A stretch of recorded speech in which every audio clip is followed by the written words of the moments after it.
Welcome back, audience, to the One Cell, One Light radio show with Dr. Hildegarde Staninger, myself, and my special guest, Tom Horn.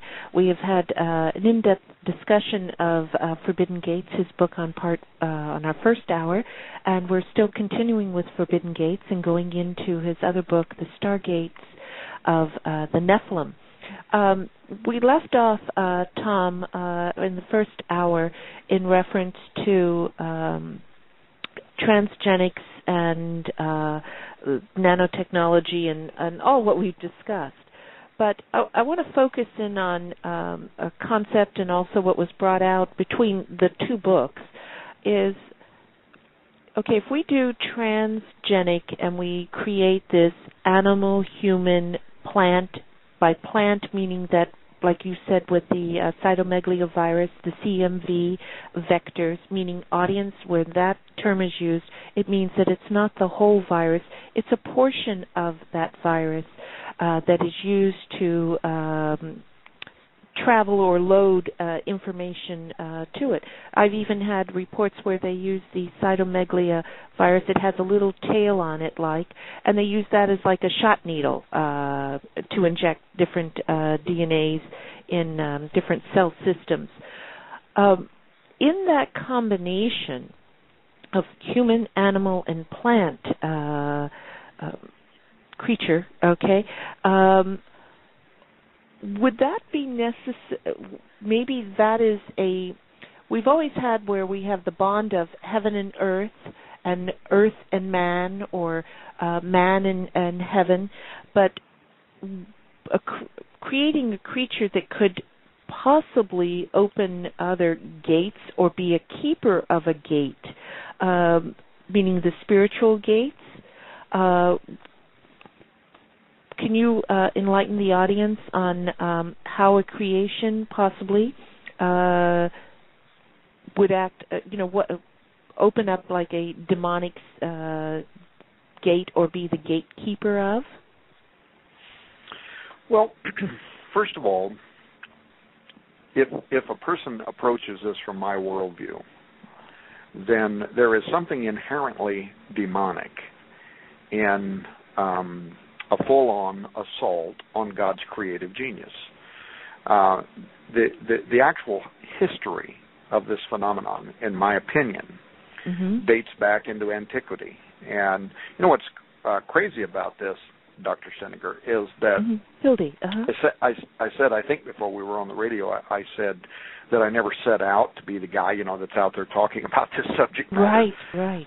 What actually happened was, I was writing a feature report for one of the largest newspapers out of the state of Oklahoma, and this about probably 15 years ago now, and I came across a subject, a term that I had never heard before, and that was the term transgenics. I'd never heard of it before. I didn't know what it meant, but I could kind of put together, trans genetics, trans genes, that somehow here we were talking about the combining of the genetic makeup of one species with another species. And I wanted to know more about it. This really intrigued me. And I set out to actually try to discover what was the science community saying about this. First of all, why would they want to do it? What did they imagine as being the benefit of combining these various creatures? But this was, basically at the beginning of the Internet. There wasn't a lot of access to open source information, and the science was so new that we were riding the bicycle while we build it, if you know what I mean. So there wasn't a lot of peer-reviewed studies or information telling what the benefits or the potential threats to this technology would be. We simply were doing it because we could do it. And so I was having a hard time finding any information from the science community, but what happened was I kept coming across an ancient story.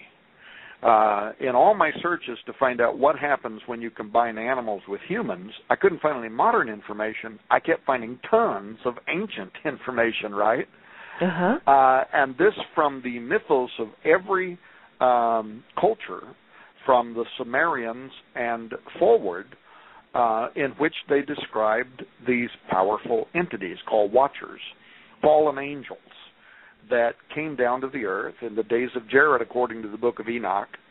And the book of Enoch might be the oldest book in the world, and contains certainly the oldest record of these genetic scientists known as Watchers, who came down to the earth in antiquity, came down on Mount Hermon, and started taking the genetic makeup of women and animals and plants, combining it, created an exotic form into which they extended themselves, and those things came under judgment from God. So I've said all that to say that that story alone seems to be the genesis of the science that we're now talking about again today.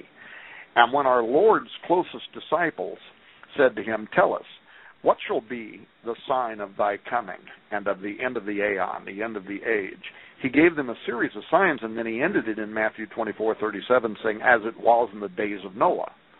And nothing more marked the days of Noah than this event where these angels came down and blended God's creation, genetics, and created this body into which they extended themselves.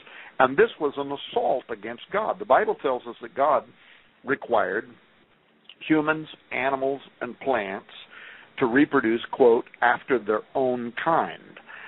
So biblically speaking, species integrity, which goes to the heart of what's called the divine order, and this includes the ideal of even male and female, this is something that is required by God. Well, transgenics, genetics, not only are we violating that order, but it speaks to the issue of the confusion of the species. Transgenically altered humans, in many people's mind, are not human at all. In fact, we can't really know what they are. We can't know because introducing animal genes into human DNA creates an unclassified mutation outside of the divine order. And what's worse is interbreeding between regular humans and some of these mutations is more than theoretically possible for the very near future. So it's reasonable to believe that as the human enhancement revolution begins anytime after 2012, according to the experts, this mutated DNA is going to get out of the bottle. And when that happens, animal characteristics are going to be introduced to our species, to our genetic makeup, to our germline basis, and that's going to begin altering the human genetic code and eventually eliminating humanity as we know it. Now, what's intriguing about that is there are transhumanists, specialists in germline genetic engineering, who specifically want to do that very thing, improve humanity by basically eradicating humanity as we know it today. Well, that happened once before in history, and God destroyed the human race during Noah's flood because Nephilim, giants, those that were created by the fallen angels, began interbreeding with humans. And by the time Noah and his children came along, they were the only ones left with DNA that had not been corrupted by intermarriage with Nephilim and their offspring. And so in order to preserve the human species, God had to eliminate everybody but Noah and his family. So I would say at the very outset, this is inherently demonic according to these ancient records. And it is inherently eschatological, prophetic, based on Matthew 24:37, and I also think based on some other texts. And one other thing, very quickly, Hildy, in answering this question, your listeners are probably very educated because you are a doctor and you deal with this kind of issue all the time and you talk about genetics. But I can tell you that most of the radio audiences that I talk to, they're clueless. True, they're clueless. We get on these issues. They're not highly educated like your listeners are. They really don't even know what we're talking about, and we have to keep it very basic.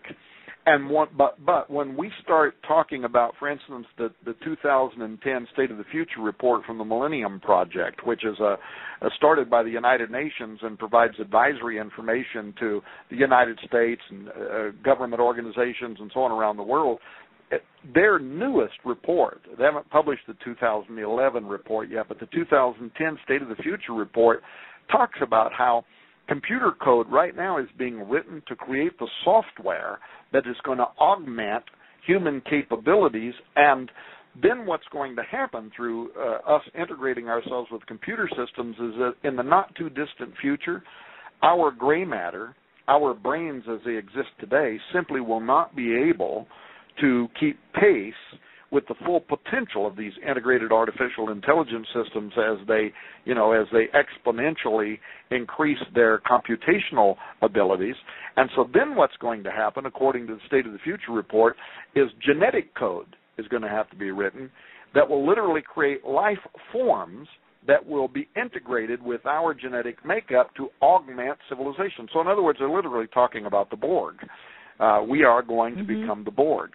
And what people listening to this show should keep in mind is this is not my opinion. It's not your opinion. Look at the Foreign Policy magazine. This is the Washington D.C. based award-winning magazine on global politics, economics.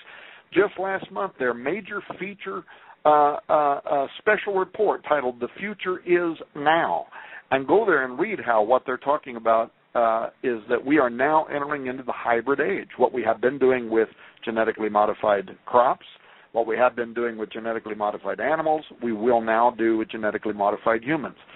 The MIT conference 3 weeks ago, you probably saw the headlines, "Get ready for a new human species." That was actually the headline coming out of the Massachusetts Institute of Technology.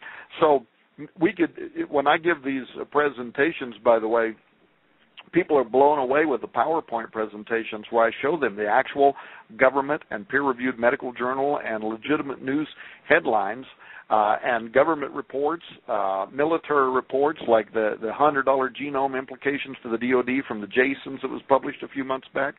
Can't believe that we have actually already entered into this period of time.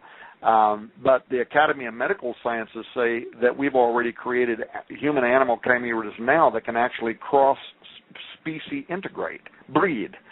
That they've created human gametes, eggs and sperm, that have been developed in animals where fertilization between humans and animal gametes can now occur. Anybody that wants that report, I could email to them. So I think I got offline on answering your question. No. Line, you're expanding on the question. It's wonderful. Go ahead. Well, by the way, that report is astonishing. I spent about a week with True TV, the producer for Jesse Ventura's Conspiracy Theory, the brand new series that's coming out. They're filming the new series right now, and I spent a week with the producers, and they wanted me to actually even be on the show with Jesse, but I couldn't do it. I told them I was just too busy and didn't do it.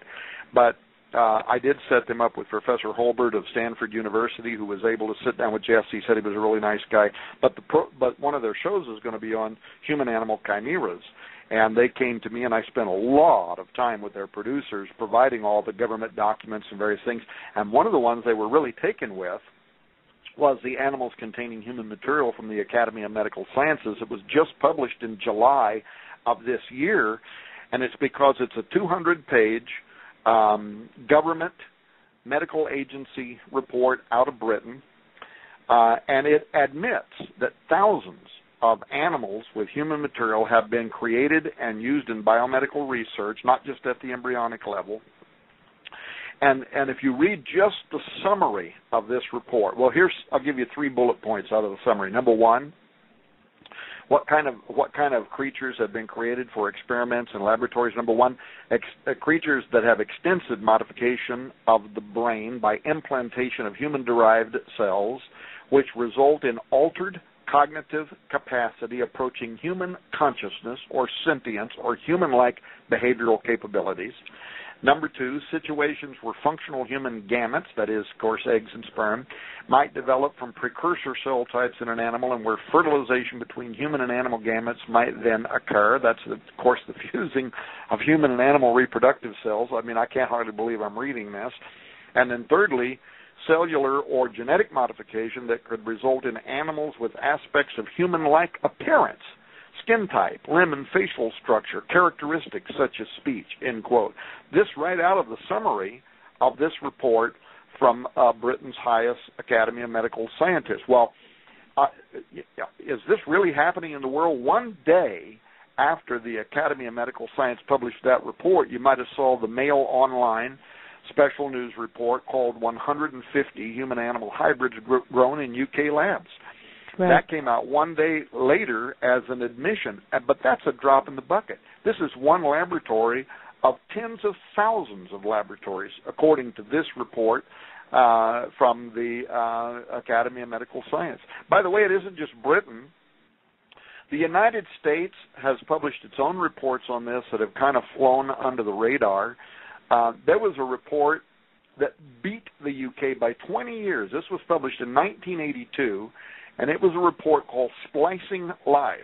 This was from the United States President's Commission for the Study of Ethical Problems in Medicine and Biomedical and Behavioral Research, in which they were looking at the social and ethical issues of future genetic engineered human beings containing animal DNA and interfacing humans with nature and animals, as well as, by the way, then they were speculating about how they would be able to combine humans with new forms of life. They hadn't even yet coined the phrase synthetic biology, which is now a reality, all of the J. Craig Venter Institute.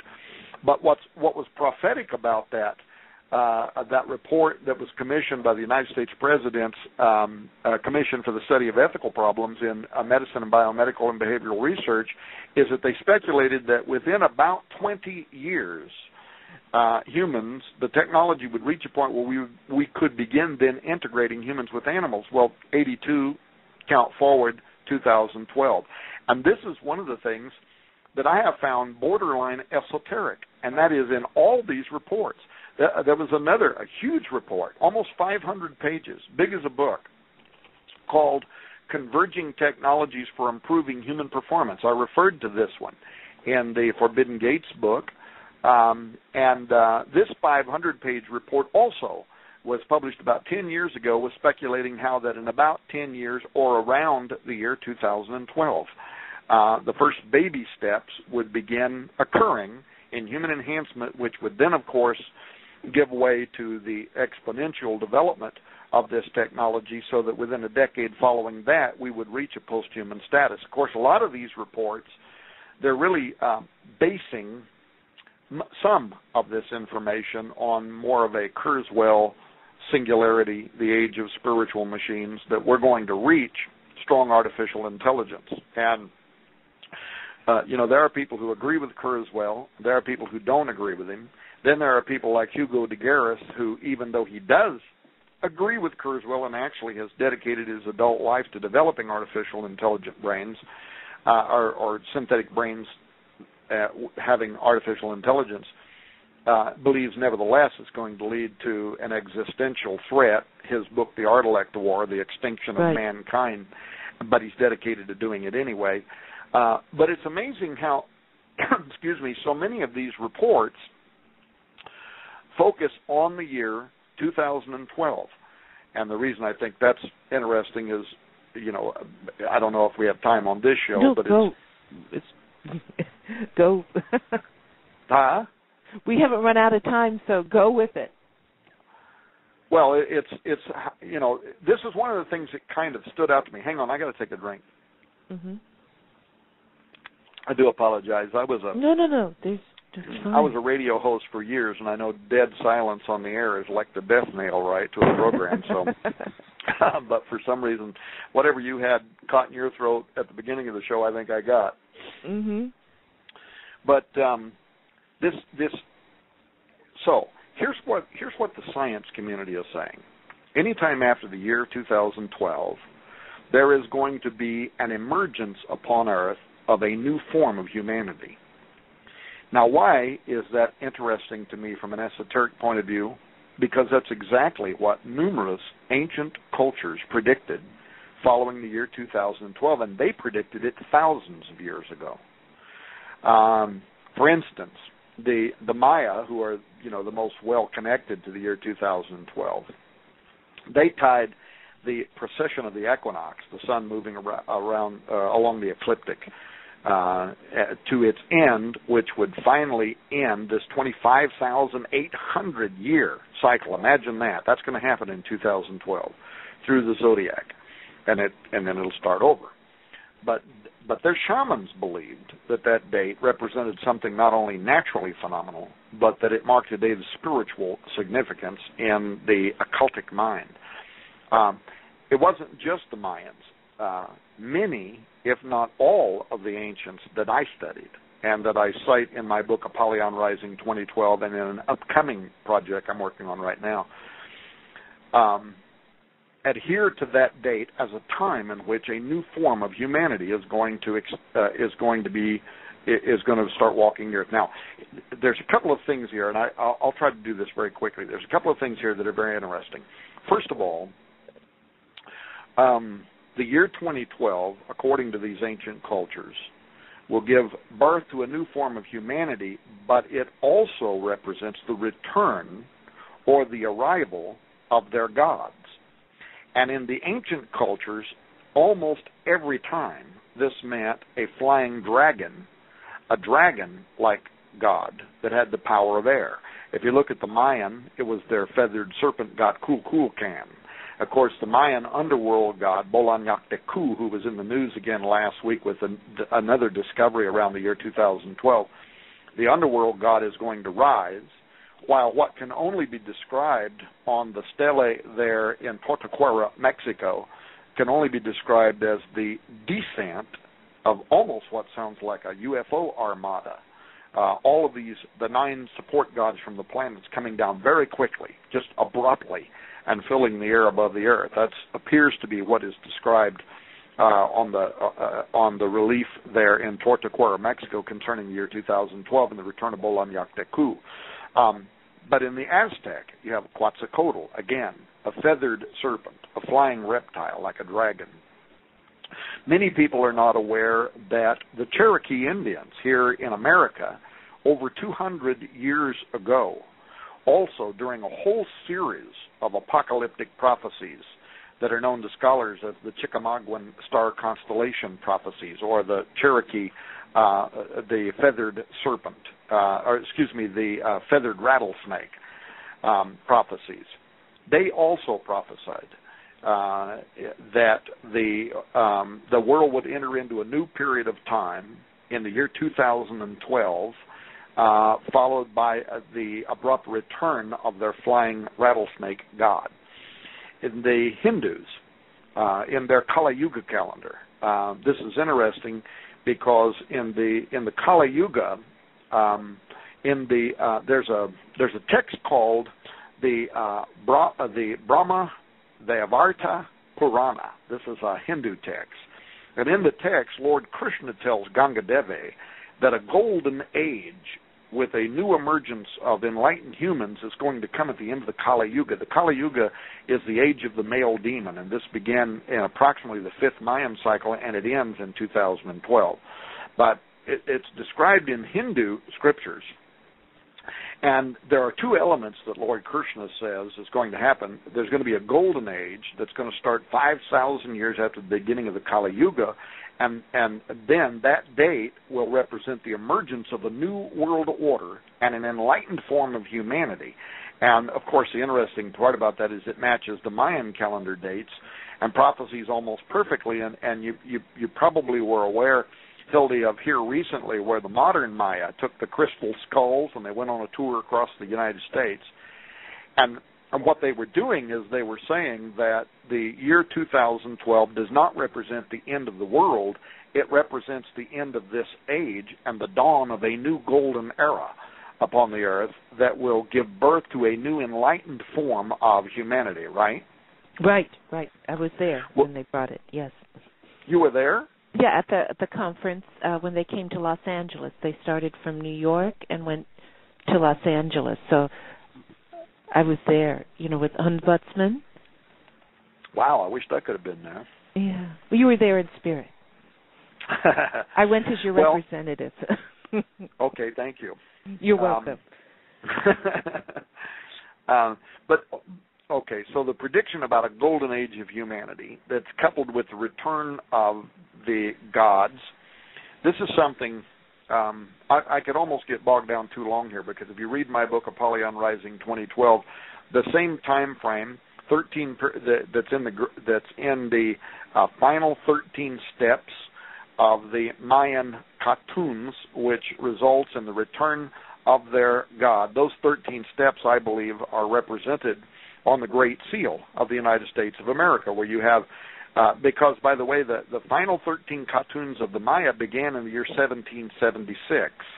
And if you look at the Great Seal of the United States, you have the date 1776, over which there are 13 steps, and above that hovers the portentous eye of Apollo Osiris, representing the return of the god. Anyway, if you read the book Apollyon Rising 2012, it's very clearly spelled out how that ends in the year 2012. Now, so if I can, let me go through just a couple of these prophecies and calendars and point out some very curious redundancies that I think point to a cosmic conspiracy by angels, maybe evil angels. And let me preface the comments by pointing out that I don't want to be the next Harold Camping. I think setting dates, is not a good idea. Right, because things can change. Things can change, but my interest in this was, why were there so many ancient cultures that seem to be fixated on the year 2012? So, okay, very quickly, you had the Maya, who had, for whatever reason, very advanced knowledge of astronomy. They somehow understood where this 25,000-plus year cycle, the precession of the equinox, would end in December of 2012, and they were very accurate about it. And their prophets, the Chilambalam, the jaguar shaman, coupled it with what we would call apocalyptic prophecies, but not apocalyptic in the sense of the end of the world, but apocalyptic in the sense that there would be great chaos on the earth, followed then by a new enlightened era of humanity. The Aztecs did the same thing, also set their calendar to end in the year 2012. The Hindu, the Cherokee, who we just talked about, did the same thing.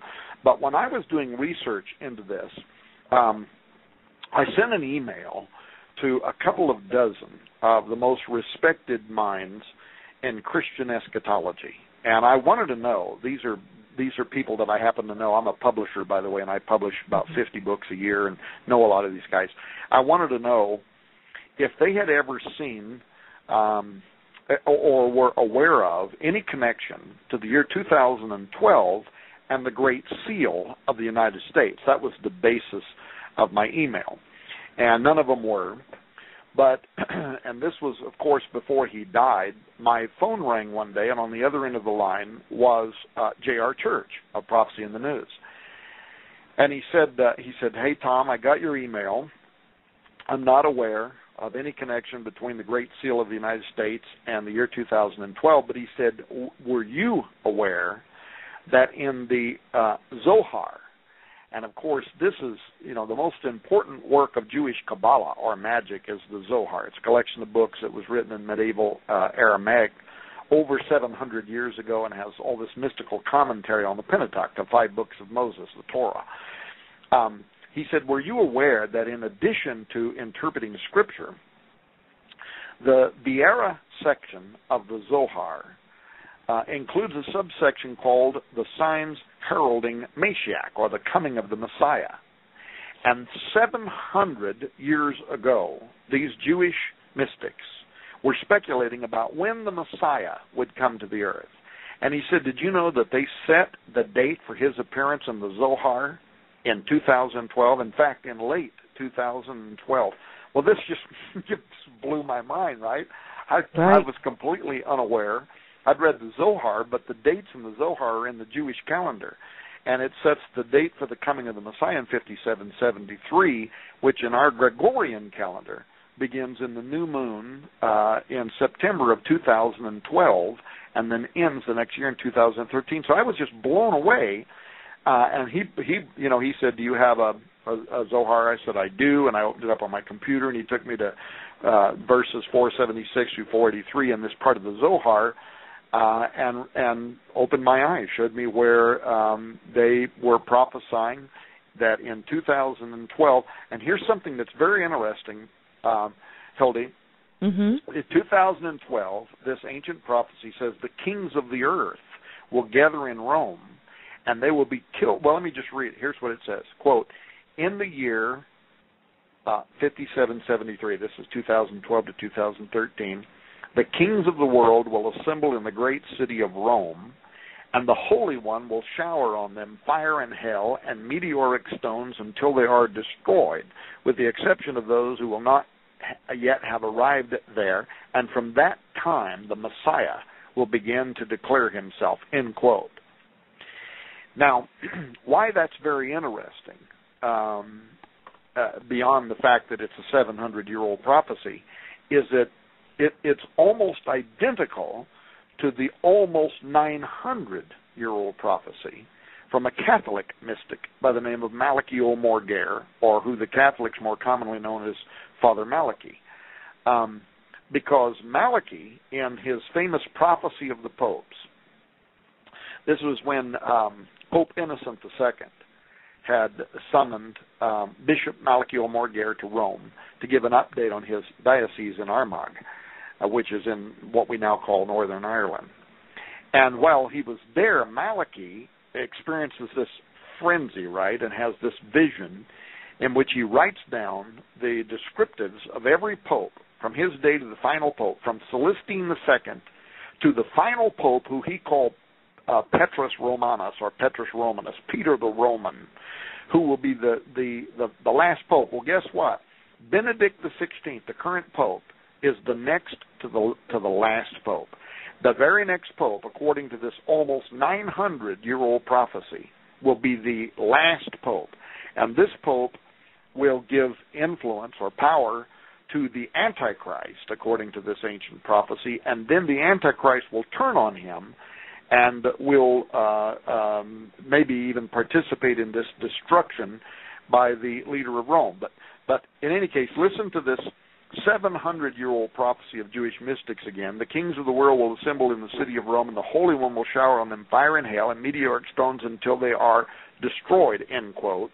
Well, listen to what Malachi O'Morgair, 150 years before that, said.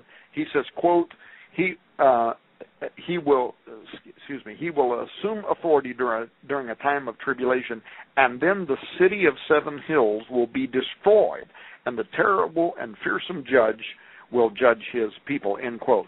So you have, from around the world, you have this concatenation of prophecies, all focused on the year 2012 as a time when there is going to be the emergence of a new breed of people, what our scientists are telling us right now, but it's going to be coupled with end times prophecy, apocalypse, the coming of the Antichrist, the coming of the false prophet. The city of Rome is going to be destroyed.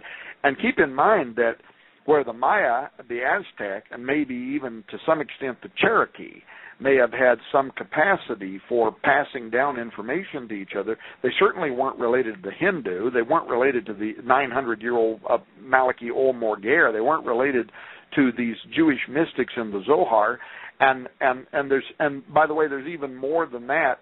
Even Jonathan Edwards, the famous preacher, set the end of the reign of the Antichrist in 2016, which would occur 3.5 years after 2012.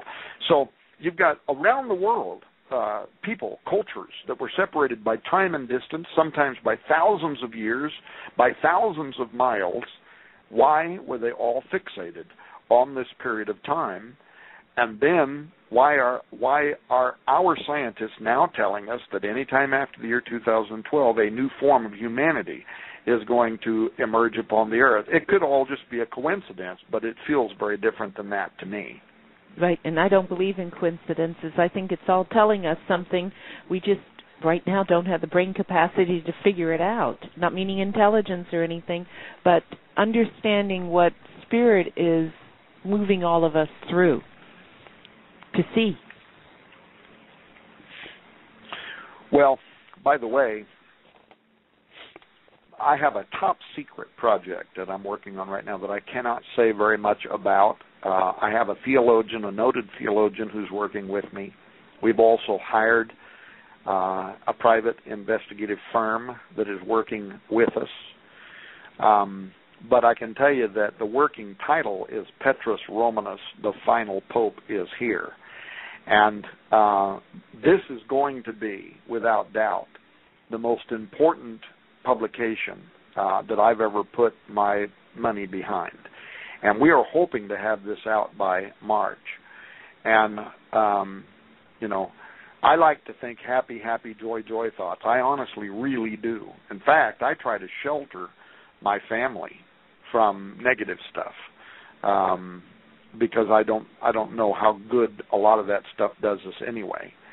But I have come to believe that what at first was just a cursory interest to me, I've come to believe that there's something very strange about Malachi Morgare's prophecy, and if not that he was a prophet, that there are people inside powerful religious institutions who believe it and who are on course to bring it to fruition.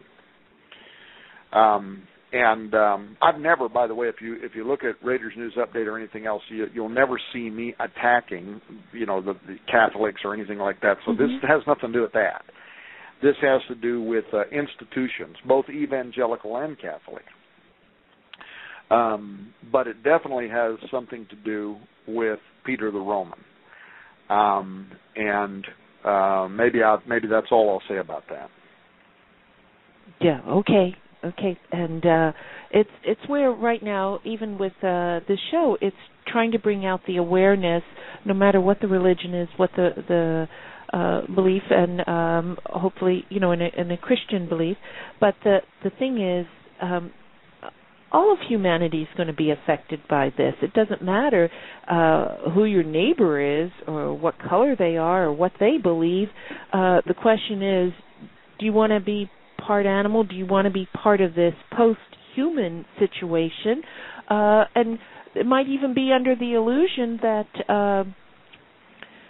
so you don't have any pain, you don't have to worry about anything. Well, if you don't have any emotions in anything in life, how do you know? How do you become more creative? How do you become, as we're all searching, I think our deep core seed within ourselves, or that little speck within our heart, is trying to go back to where we came from, which I feel is the heart of God. And at the same time, all of this is affecting every discipline, every convergence of life as we know it here on this planet. And it's where many of us, we may believe in ghosts, we may believe in demons, we may believe in exorcisms, we may believe in all of those and know that they do need to happen when they need to happen, or the awareness of. But at the same time, how many are prepared on a spiritual battlefield of knowing what their armor is or how to defend that? And I think it's very hard for any of us, Tom, just as you said, you always want to think good and protect your family, just as I do. But it's very hard when you see good and you can't even fathom in your mind the ultimate evil, because it's not part of your being. But there are beings or people out there that have, I'm going to call it evil within them, that can go beyond whatever we could even create in our mind. Right. And actually, I'm glad you mentioned that, because if a person reads the book that myself and my wife Nita wrote, we wanted to make sure that the book Forbidden Gates didn't leave people heavy-hearted. Rather, we wanted that book to say there is something we can do about it. And the purpose behind the book is to wake people up to the issue, enlighten them to the issue, but also then empower them to the issue. To say that if we get involved, first of all, if we get involved in this discussion, we win.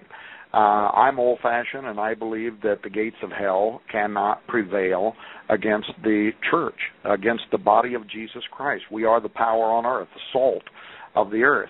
So if we're educated and we get involved, ultimately we will win. And this is the kind of intercessory action. John Knox was so well known for intercessory prayer that the Queen of Scotland, Bloody Mary, who actually burned the Protestant reformers at the stake during the Marian exile, she confessed that she feared the prayers of John Knox more than an army of soldiers. Well, it's that kind of spiritual activity, when it is issued from sincere, repentant people, that radiates God's authority and that can turn back evil supernaturalism, as you were just referring. Every verse in the Bible dealing with spiritual warfare confirms that there is a divine symmetry between God's authority and overcoming evil as predicated upon the church's responsiveness as evangelists of mankind. Jesus commissioned Paul to preach to the Gentiles, and it says, to turn them from darkness to light and from the power of Satan unto God. That's Acts 26. And the Bible subsequently reveals that it is the believer's opportunity to ask, and if we ask, God will respond, to bind and release on earth, and heaven will do the same. And that part and parcel to the Great Commission is the duty of the church to cast out demons, to tread over the power of the enemy. And when we do so, we send shockwaves through the heavenly. Look at Nehemiah 9:6. The prophet speaks of more than one heaven. He saw the heavens and the heaven of heavens, not peripheral heavens, but these heavens were like the Apostle Paul in 2 Corinthians referred to when he says, I knew a man in Christ about 14 years ago, whether in the body or out of the body, I cannot tell. God knows, but such a one was caught up to the third heaven. And scholars believe that when the Apostle Paul referred to that third heaven, he was echoing his formal education as a Pharisee concerning these three heavens that included domain of air, the cosmos, the height, that is the domain of Satan, or Beelzebul, the Lord of the height, the Lord of the air. And in Pharisaical thought, this first heaven is simply the place where the birds fly, anything that's removed from, not attached to the surface of the earth. On the other end of the spectrum is the third heaven, the dwelling place of God, and this is the place from which the angelic spheres, what's called in ancient Hebrew language the Hajat Hakados, spread outward. But between this third heaven, where the throne room of God is, and this first heaven, where the birds fly, is this war zone that is called the second heaven. This is the cosmos, the Hebrew equivalent of the Persian Araman Abad, the place where Satan abides as the prince of the power of the air. And of course, people can read about that, Ephesians chapter 2, the circumambient air, the lower air, kind of a gasket heaven, the domain of Satan encompassing the surface of the earth. And from there, cosmocraters overshadow the ages of men. They intrude and attempt to influence philosophy, the affairs of men. This is why I said I think there is a spiritual influence whispering into the ear of this generation towards a transhumanist agenda. But understanding how and why that's true is imperative, because then it gives to people of righteousness the kind of insight, the eye-opening moment that helps them to know how to direct their intercession, how to direct their prayers, how to direct their acts of good activity towards other people. And this is the power that can overcome darkness. Right, and I do know, prayer in a contrite heart will overcome anything with its affirmation. It will, you'll see the miracles happen.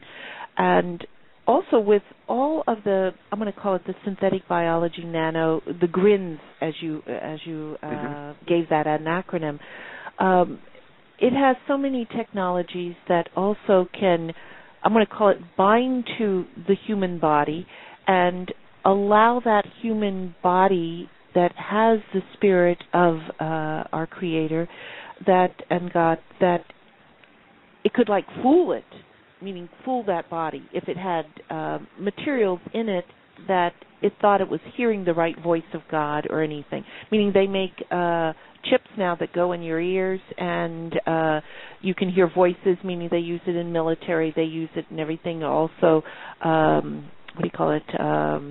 artificial telepathy, etc., to hear those thoughts.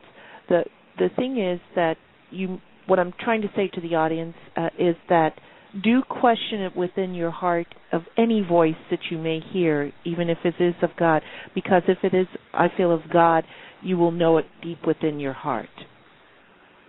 Right. Well, and look, meaning spiritual 101, to hear. Sure. And we have, with regard to transhumanism and everything we've been talking about for the last 2 hours, we have entered into an unprecedented period right now. It's in the book Forbidden Gates. It's what we call the dawn of techno-dimensional spiritual warfare. Sounds kind of heavy-duty, doesn't it? Yes. But the truth is, we are now involved in a war for the mind of this generation, and the church needs to make no mistake about that. And I can tell you, being out here on the front line, I know that personally. I mean, it's not a theory to me.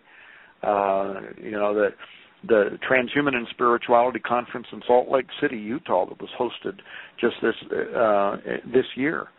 I was the cannon fodder during the Q&A there. And James Hughes, by the way, who's going to be part of our documentary movie on transhumanism, and I've done his radio show, his syndicated show, Change Surfer Radio, and he's been on my radio show in the past.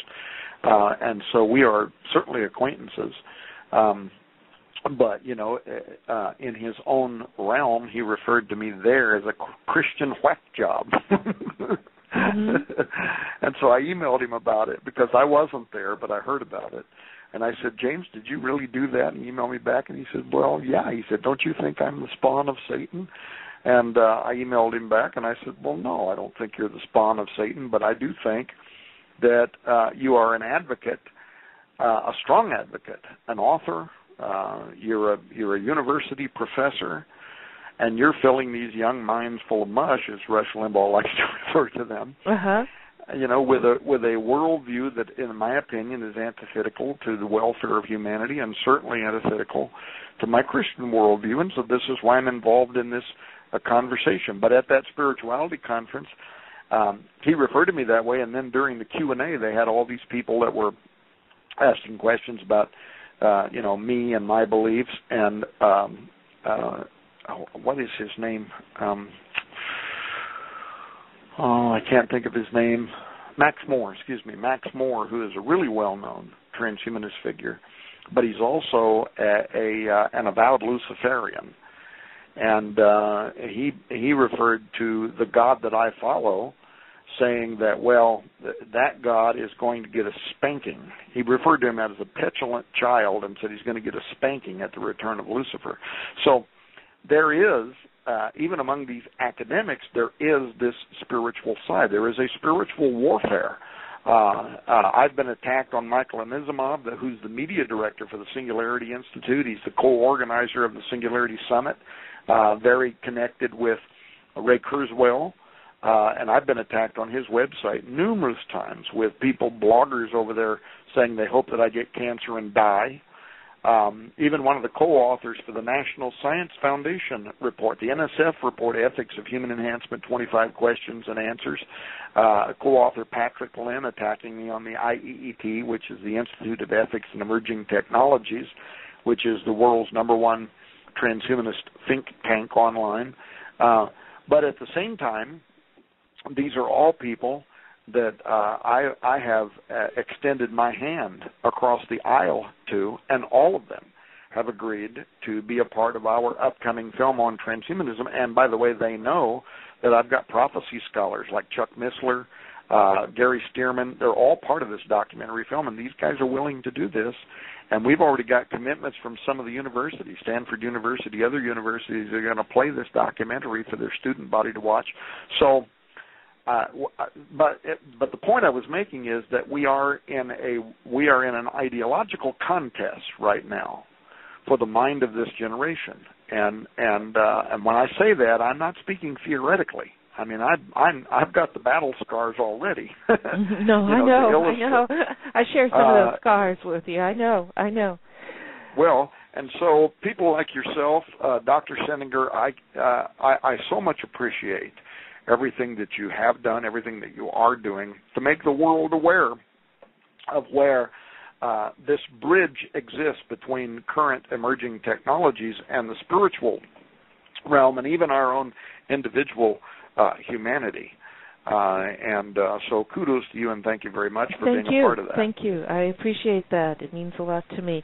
And it's where these same players that you're going to have on your documentary, and that I've contacted them, and some of their people have been on my radio show and that, and we learned a lot on how nanotechnology is being interfaced and made and everything. And audience, it is very important to know that all of this is real. It is overwhelming on the internet with using it as a library, which is very good. And also the textbooks are out there. My publisher, CRC Press, they have books, catalogs with 100 pages of books that are coming out on how to make all these devices or the machines, how to make synthetic skin, et cetera, this way. So it is all happening. The thing is that we as humans, it goes back to the soul and it goes back to the heart of what is good within that heart or what is evil. And it's like the discernment of all of it. You may recognize it, you may smell it, you may feel it and that, but how do you not get into the crossfires of it, and how do you commit to yourself? And that is, we've discussed in the show, is through prayer and the spiritual warfare of it, because many miracles can happen. And it's just, what I'm amazed about is that so many of these individuals, these transhumanists and that, are very blatant. It's like above God, in some aspects of their thought. I don't know if you've experienced that, but I've observed it. It's Luciferian. It's Luciferian in nature. That was the point that I made earlier. And what did Lucifer do? He said, I will exalt my throne above the throne of God. I will be like the Most High. And that's what basically, there is a eugenic aspect about this. It says we will perfect humanity. We will make a better version of humans than what God made. And then there are those who imagine that at one time man was more than he is now. That would be a Christian, by the way, point of view. And then there was a fall, but these, some of these people are basically the DARPA 2011 budget. We're not going to go to God for eternal life, but we recognize that man is in a fallen, decrepit condition. He's dying, and we want to get around cellular death. We want eternal life. And so we're going to create biodesign as an experiment in trying to determine how to create an eternal form of life. That's in this year's 2011 presidentially approved DARPA, Defense Advanced Research Projects Agency budget. So no matter how you look at this subject, in other words, from any angle, there is this spiritual dynamic. Whether you embrace the story of the Bible or you deny it, the story continues regardless. Right. Not only in the Bible, but meaning in all of the ancient texts and the ancient civilization. It's telling a story that is basically the same. Yeah. By the way, we didn't have time during this show to talk about it, but in the news today about the CERN, the Large Hadron Collider, and they're trying to find the God particle. So they're in pursuit of God, at least his particle, and new hints about the CERN Large Hadron Collider. I like to refer to it as the CERN Stargate, and how it's going to shatter, they say, our theories of physics, while also maybe making the discovery of new particles, such as the existence of the theoretical Higgs bosons, the God particle that's theorized to give mass to everything. So here's another entirely separate branch of science. And yet when you look at it, what they're really trying to discover is what makes man, what constitutes our matter, and can doorways, pathways be opened. Some of CERN's own top scientists. In fact, one of them, what was his name, Sergio Buglici. He gave an interview to the Register not long ago talking about how the CERN might discover or open what he called unknown unknowns, or unknown unknowns. And when they asked him what he meant by that, he said extra dimensions. And out of that, you might remember the headline, out of that might come something, or we might send something through it. So once again, science hoping to open a doorway, a gateway. And I think that there's a voice there, and it is calling from deep unto deep. It is calling to mankind. And hopefully enough people will be intelligent enough not to listen to that voice, but to listen to that still, quiet voice on the inside and respond to the gospel of Jesus Christ. I hope so. That's what my prayers are for. And I want to thank you, Mr. Horn, for being my special guest for our show today on your beautiful books, Forbidden Gates and the Nephilim. I appreciate your work. I want you to succeed in getting your projects out by March and everything, so my prayers will be that way, and also protection for you and your wife and your family. Thank you very much. Okay, Hildy. Hey, it was great being on with you. Thank you for having me on. You're welcome. Informed, enlightened, alive and amplified. This is the Living Light Network. Mm-hmm. Dates back into antiquity. And you know what's crazy about this, Dr. Staninger, is that Hildy, I said, I think before we were on the radio, I said that I never set out to be the guy, that's out there talking about this subject matter. Right. What actually happened was I was writing a feature report for one of the largest newspapers out of the state of Oklahoma, and this about probably 15 years ago now, and I came across a subject, a term that I had never heard before, and that was the term transgenics. I'd never heard of it before. I didn't know what it meant, but I could kind of put together, trans genetics, trans genes, that somehow here we were talking about the combining of the genetic makeup of one species with another species. And I wanted to know more about it. This really intrigued me. And I set out to actually try to discover what was the science community saying about this. First of all, why would they want to do it? What did they imagine as being the benefit of combining these various creatures? But this was, basically at the beginning of the Internet. There wasn't a lot of access to open source information, and the science was so new that we were riding the bicycle while we build it, if you know what I mean. So there wasn't a lot of peer-reviewed studies or information telling what the benefits or the potential threats to this technology would be. We simply were doing it because we could do it. And so I was having a hard time finding any information from the science community, but what happened was I kept coming across an ancient story. In all my searches to find out what happens when you combine animals with humans, I couldn't find any modern information. I kept finding tons of ancient information, right? And this from the mythos of every culture, from the Sumerians and forward, in which they described these powerful entities called watchers, fallen angels, that came down to the earth in the days of Jared, according to the book of Enoch. and the book of Enoch might be the oldest book in the world, and contains certainly the oldest record of these genetic scientists known as watchers, who came down to the earth in antiquity, came down on Mount Hermon, and started taking the genetic makeup of women and animals and plants, combining it, created an exotic form into which they extended themselves, and those things came under judgment from God. So I've said all that to say that that story alone seems to be the genesis of the science that we're now talking about again today. And when our Lord's closest disciples said to him, "Tell us, what shall be the sign of thy coming and of the end of the aeon, the end of the age?" He gave them a series of signs, and then he ended it in Matthew 24:37, saying, "As it was in the days of Noah."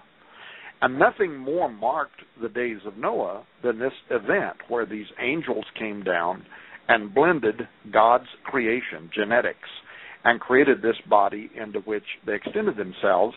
And this was an assault against God. The Bible tells us that God required humans, animals, and plants to reproduce, quote, after their own kind.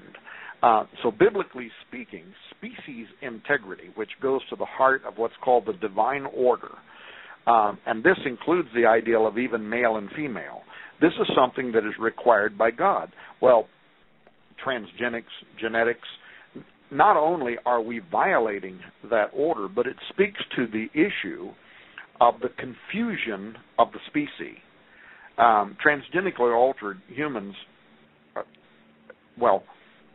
in many people's mind, are not human at all. In fact, we can't really know what they are. We can't know because introducing animal genes into human DNA creates an unclassified mutation outside of the divine order. And they use that as like a shot needle to inject different DNAs in different cell systems. In that combination of human, animal, and plant creature, would that be necessary? Maybe that is we've always had where we have the bond of heaven and earth and man, or man and heaven, but creating a creature that could possibly open other gates or be a keeper of a gate, meaning the spiritual gates. Can you enlighten the audience on how a creation possibly would act, open up like a demonic gate or be the gatekeeper of? Well, first of all, if a person approaches this from my worldview, then there is something inherently demonic in a full-on assault on God's creative genius. The actual history of this phenomenon, in my opinion,